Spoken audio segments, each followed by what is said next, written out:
E aí, meus amigos, como é que vocês estão? Bom dia, boa tarde, boa noite, boa madrugada, quando você puder assistir e estiver assistindo esse vídeo. Esse é o Marco 10, dia 16 do 10, e olha que vitória saborosa contra o Fortaleza. Ontem à noite, pelo Campeonato Brasileiro, a 28ª rodada, o Vasco bate o Lion, um tabu de 22 anos quebrado, 2-0 Vascão. E um jogo que muito importante, que dá a noção, talvez, da briga pelos 10 últimos jogos do Brasileirão, o Vasco brigando talvez na parte de cima da tabela, pensando numa pré-Libertadores. A gente tem direito de sonhar, sim, vamos falar bastante da partida, tem notícia também da recuperação judicial do Vasco e uma cobrança da União Federal, dívida tributária, vamos falar tudo isso aqui e muito mais. Obrigado por estar chegando. Eu sou o Danilo e esse é o Ouvido Vasco. Antes de tudo, os reclames do Plim Plim do Ouvido Vasco, você deixa aquele like, aquele joinha. Agradeço muito quem está chegando aqui no canal. Você dá a curtida, porque não perde nenhuma notificação do canal. É chamado para as lives, é chamado para os vídeos aqui, então é importante. Se inscreva no canal também. É legal para a gente saber o número de vascaínos e amigos que estão com a gente aqui.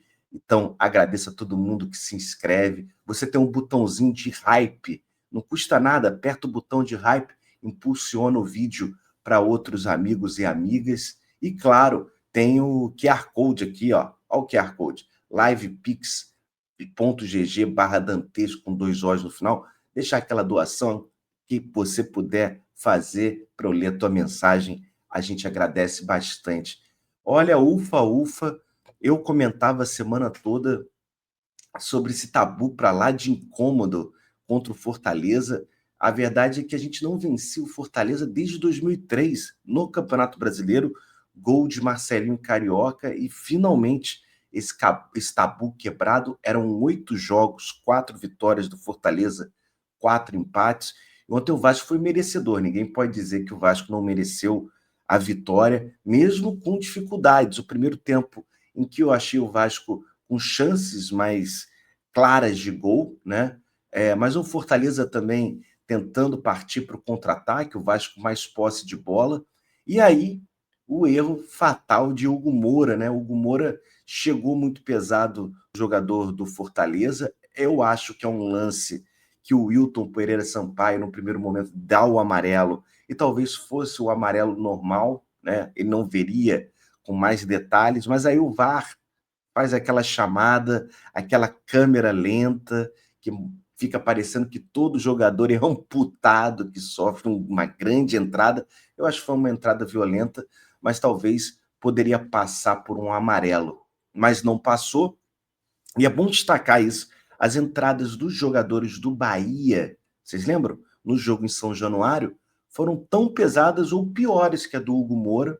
O juiz, numa não foi chamada para o VAR e a outra olhou o VAR e não expulsou o jogador do Bahia. Então, assim, os critérios também do Brasileirão não ajudam a gente a entender muito bem por que um jogador é expulso e o outro recebe amarelo, o outro não sofre, não é nem sofrida falta, nem é marcada falta. Então, vá saber. Destacando, por exemplo, o Jair, né?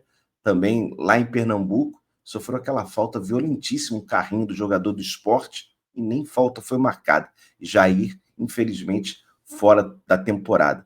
Então, assim, vai entender, mas não acho que o Vasco precisa de ficar discutindo essa expulsão. Acho que o Hugo Moura foi imprudente mesmo.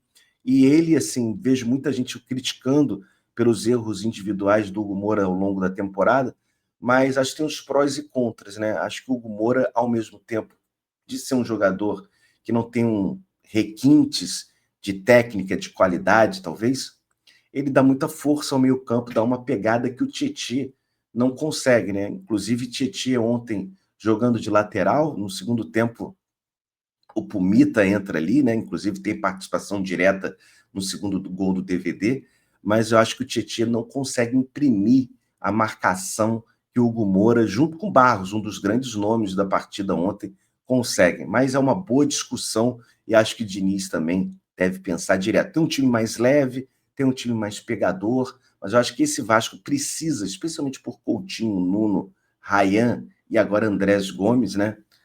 Precisa de dois volantes mais fortes, no caso Barros e Hugo Moura. Falando da estreia como titular, né? Do nosso Andrés Gomes, jogou uma boa partida, quando teve fôlego, ajudou muito, especialmente no ataque e na defesa. E ele foi o nome ali nos primeiros 20 minutos, 25 minutos do primeiro tempo, tendo chances, dando passes, assim. É um lance dele que ele toca para trás e quase gol contra do jogador do Fortaleza. Então, assim, teve uma boa participação o Andrés Gomes. Mas voltando à dinâmica da partida, o Hugo Moura é expulso, o Vasco fica um pouco recuado, já vai pensando em como segurar as pontas para terminar o primeiro tempo, e aí a bola sobra para o Ryan no círculo central, e aí, meu amigo, o raio é difícil segurar, o homem foi parar dentro do gol, fuzilou o goleiro do Fortaleza, 1-0 Vasco, e aí o Vasco consegue jogar um segundo tempo, esperando, né? Esperando mais uma bola de contra-ataque, provavelmente para o Ryan. Só que aí o Fortaleza se lançou ao campo ofensivo e o Vasco sofreu. Achei que o Vasco teve dificuldade de manter a posse de bola, de trocar passes, deixar o Fortaleza mais nervoso, a torcida, né? Perturbando no sentido de cobrança, tanto o treinador Martim Palermo quanto os jogadores. Mas o Vasco segurou aos trancos e barrancos, e aí a participação de Léo Jardim foi importante, foram várias defesas. Léo Jardim se estava pecando e pecou nos últimos jogos. Ontem fez milagres, uma bola defendida com a perna, totalmente no canto oposto que ele estava. Então, assim, uma partidaça do Léo Jardim, com uma dinâmica muito boa do Carlos Cuesta, para mim, o melhor defensor ontem. Carlos Cuesta defendeu bastante, marcou bastante, perturbou os atacantes do Fortaleza e a gente conseguiu sobreviver. E nesse contra-ataque que Diniz provavelmente estava esperando, o Vasco consegue criar a jogada com o Matheus França, o próprio Tietê, ligando o Puma, que tinha acabado de entrar, Puma no jet lag de 25 horas, voltando da Malásia, dá o passe para trás, e o DVD, o nosso David, não perdoou, botou no cantinho, 2-0 Vasco, e aí foi correr para o abraço, quebrar esse tabu incômodo de 22 anos e também, né, começar a mirar lá para frente, não falar mais de rebaixamento. Inclusive, acredito eu que os rebaixados provavelmente sejam já definidos, né?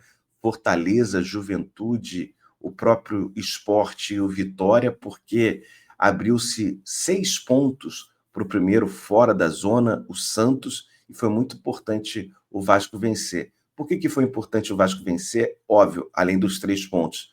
Porque agora a gente tem confronto direto com times que estão acima da nossa posição, a nona. A gente vai pegar o Fluminense no próximo jogo, tem jogo com o São Paulo, tem jogo com o Botafogo, tem jogo com o Mirassol. Olha só, já falei 4 times da parte de cima da tabela. E o Vasco, tendo o rendimento que está tendo agora, pode sim sonhar com uma pré-Libertadores, né? Lembrando que o Bahia está com 43 pontos ali na 7ª posição. Então, por que não sonhar? Acho que o Vascaíno tem todo o direito. No final ainda rolou uma confusão lá na saída, os jogadores do Fortaleza revoltados, não sei por quê, acho que reclamaram um pouco do deboche. Robert Renan deu uma risada, o Ryan também ali, mas, cara, foram comemorações normais, não sacaneando o torcedor nem o time adversário. E infelizmente aí para a galera do Lion, do Fortaleza, pelo jeito, a viola foi para o saco e eles devem jogar a Série B em 2026. É isso. Próximo jogo do Vasco, segunda-feira, um dia para lá de estranho, é dia de feriado do comércio, né? 7h30 da noite, Vasco e Fluminense no Maracanã. Vamos ver, deve ter casa cheia. O Fluminense joga hoje contra o Juventude, 9h30 da noite, no próprio Maracanã. Então, vamos ver como é que o Fluminense vai para esse jogo contra o Vasco e como é que ele enfrenta o Juventude. Meus amigos, fora do campo, a recuperação judicial continua. O Vasco aguarda a canetada da juíza Caroline Rossi, da 4ª Vara Empresarial. O plano da recuperação judicial é aprovado na Assembleia de Credores por 97% dos credores. Foi aprovado pelo administrador judicial e pelo Ministério Público. Então, falta agora a Caroline Rossi dar o ok para o Vasco receber essa grana, 80 milhões, da Crefisa. Porém, a União bateu na porta do processo e destacou que o Vasco deve, em dívida tributária, eu vou repetir, eu vou falar bem calmo para vocês verem o tamanho do buraco da dívida do Vasco. Mais de 500 mil reais. É R$ 500 milhões, é muita grana. E o Vasco, para conseguir esse empréstimo, esse financiamento e a homologação do plano de recuperação judicial, precisa sim acertar suas contas com a União. O Vasco vem passando por tratativas, conversas com a União, mas não bateu o martelo.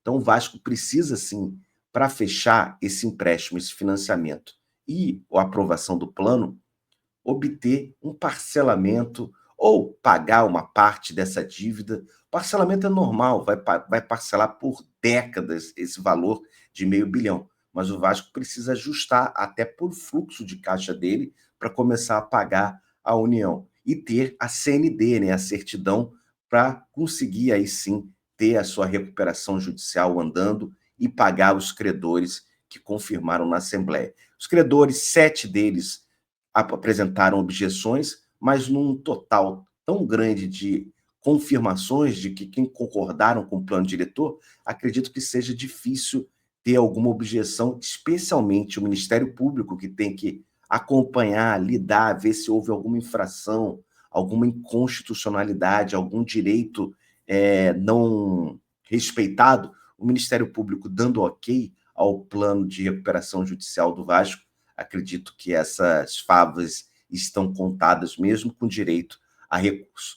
É isso, meus amigos. Esse foi um Marco 10. A gente vai fazer todo o acompanhamento do noticiário do Vasco da Gama, já pensando no clássico contra o Fluminense no Maracanã, segunda-feira. Tamo junto. Obrigado pelo carinho. Deixa sua curtida, deixa seu like, o famoso joinha, se inscreve no canal, tem o botão hype e, calma aí, tem o Live Pix também, que você pode ajudar a gente, tá certo? Obrigado, Vitória Vascão, e vamos junto, vamos subir essa tabela, graças a Deus. Valeu!